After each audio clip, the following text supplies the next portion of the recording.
कहते हैं कुछ लोग शब्दों से नहीं, विचारों से दुनिया बदलते हैं।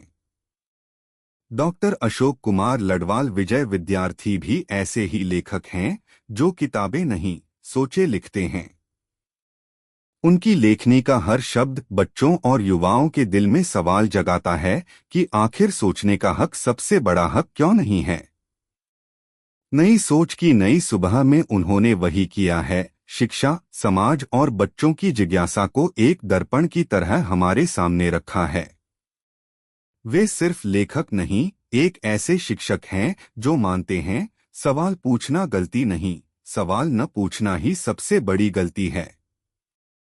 उनकी भाषा में कोई दिखावा नहीं, कोई ऊंचे शब्द नहीं, बस वही सच्चाई जो हर बच्चा महसूस करता है पर कह नहीं पाता।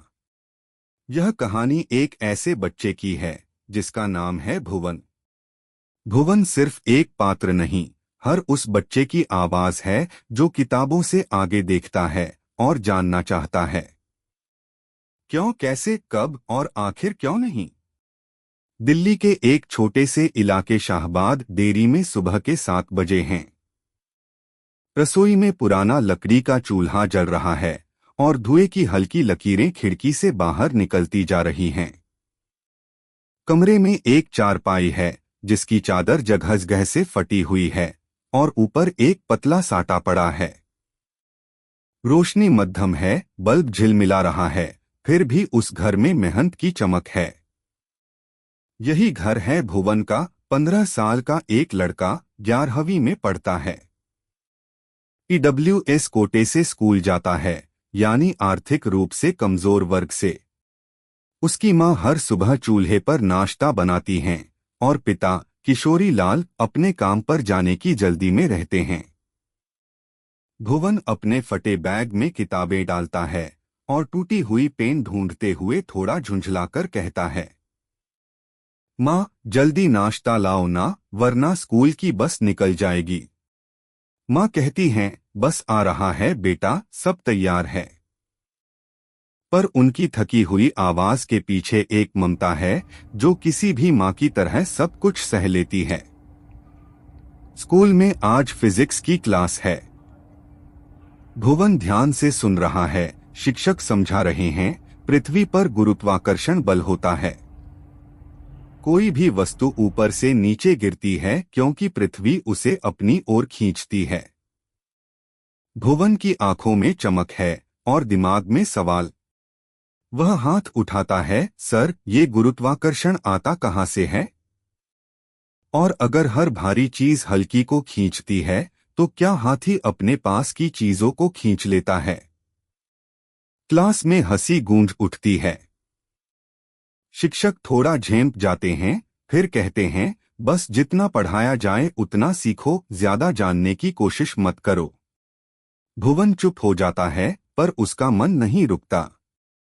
वह लाइब्रेरी जाता है, किताबें पलटता है, सोचता है, क्या सच में ज्ञान इतना छोटा होता है जितना किताबों में लिखा है? एक दिन एनवायरनमेंटल साइंस की क्लास में अध्यापक ग्लोब दिखा रहे होते हैं। बच्चों, पृथ्वी गोल है। 70% हिस्सा पानी है और 30% जमीन। क्लास खत्म होती है, लेकिन भुवन का मन वहीं अटका रहता है। घर लौटते हुए वह सोचता है, अगर धरती गोल है और उस पर इतना सारा पानी है तो वो गिरता क्यों नहीं? वो टिके कैसे रहता है? वह मिट्टी का एक गोला बनाता है, उस पर पानी डालकर प्रयोग करता है, लेकिन पानी गिर जाता है। वह हैरान होता है और अगले दिन फिर पूछता है, सर धरती के पानी को कौन रोकता है? शिक्षक गुस्से में कहते हैं, अजीब सवाल करते हो, बस जो बताया जाए वही याद रखो।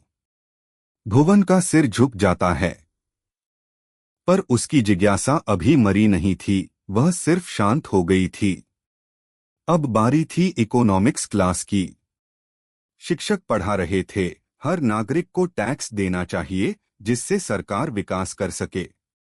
भुवन ने फिर हाथ उठाया, सर लेकिन हम एक ही चीज पर इतने टैक्स क्यों देते हैं? गाड़ी खरीदो तो टैक्स, चलाओ तो टैक्स, पेट्रोल भरो तो टैक्स, सड़क पर चलो तो टोल टैक्स। सर, क्या सरकार को पता नहीं कि ये जनता पर बोझ है? क्लास में सन्नाटा। शिक्षक व्यंग्य से मुस्कराए। भुवन, यह सिस्टम है। तुम पढ़ाई करो, सिस्टम चलाना तुम्हारा काम नहीं। भुवन ने कुछ नहीं कहा, लेकिन उसके मन में सवाल गूंजता रहा। क्या सिस्टम सवालों से डरता है? एक और दिन जब अध्यापक शराब और तंबाकू से मिलने वाले राजस्व पर पढ़ा रहे थे, भुवन ने फिर पूछा, सर, हर सिगरेट पर लिखा होता है ये जानलेवा है, इससे कैंसर होता है। तो फिर सरकार इसे बेचने देती क्यों है? क्या सरकार को अपने नागरिकों की चिंता नहीं है? क्लास में खामोशी छा जाती है। शिक्षक नाराज हो जाते हैं। भुवन, ये बातें तुम्हारे कोर्स में नहीं हैं। ऐसी बहसें क्लास में मत किया करो। भुवन चुप रहता है, पर उसकी आंखों में एक ही सवाल है, क्या किताबें सच्चाई से बड़ी हैं?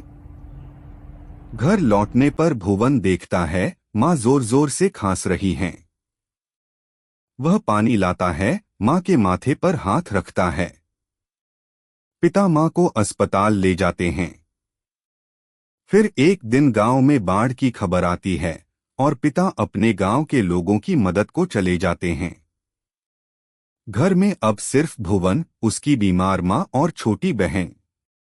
भुवन खुद खाना बनाता है, बहन को खिलाता है, माँ की सेवा करता है और फिर स्कूल जाता है। धीमे स्वर में। थका हुआ होता है, पर उसके भीतर एक आग है, जानने की, समझने की, जीने की।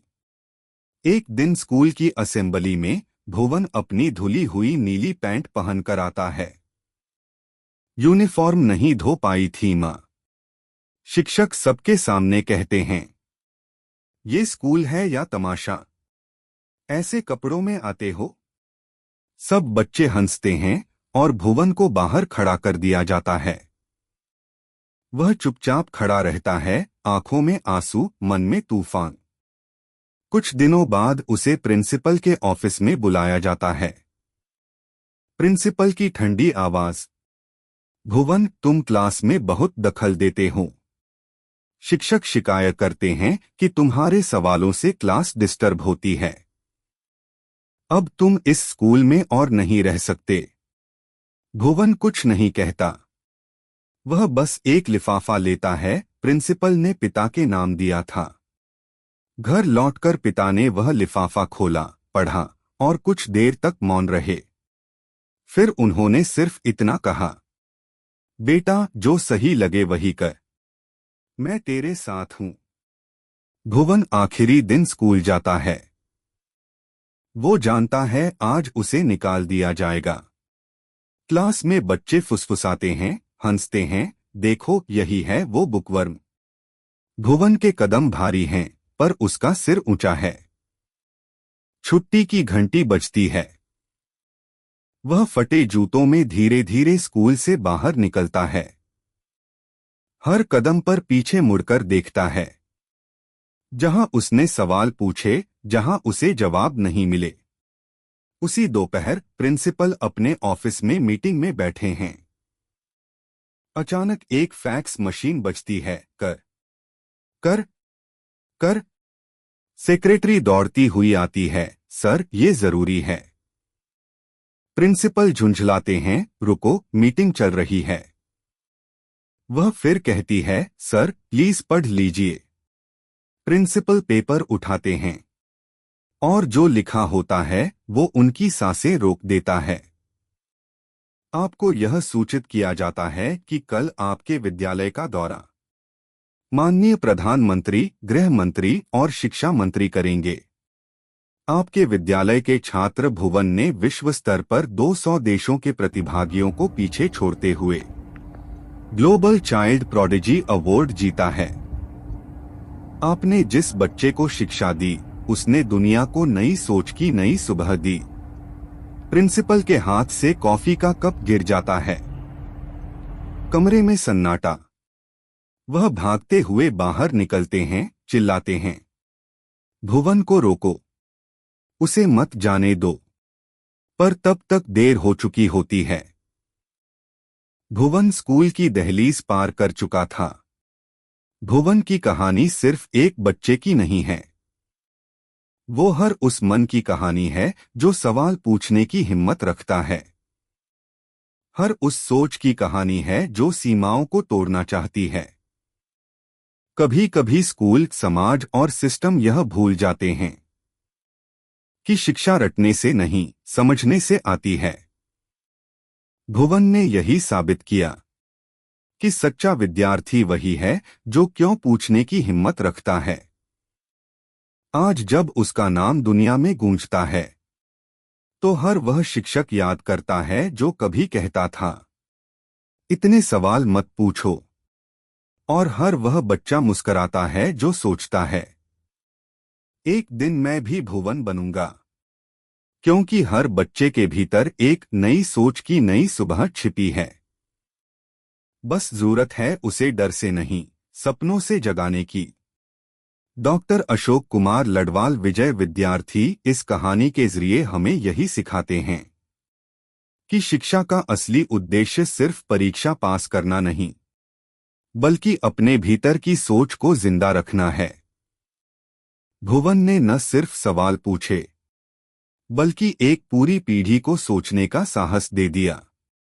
तो चलिए, हर बच्चे में भुवन को ढूंढिए, हर सवाल में नई सुबह देखिए और हर सोच को उड़ने दीजिए, क्योंकि यही है नई सोच की नई सुबह।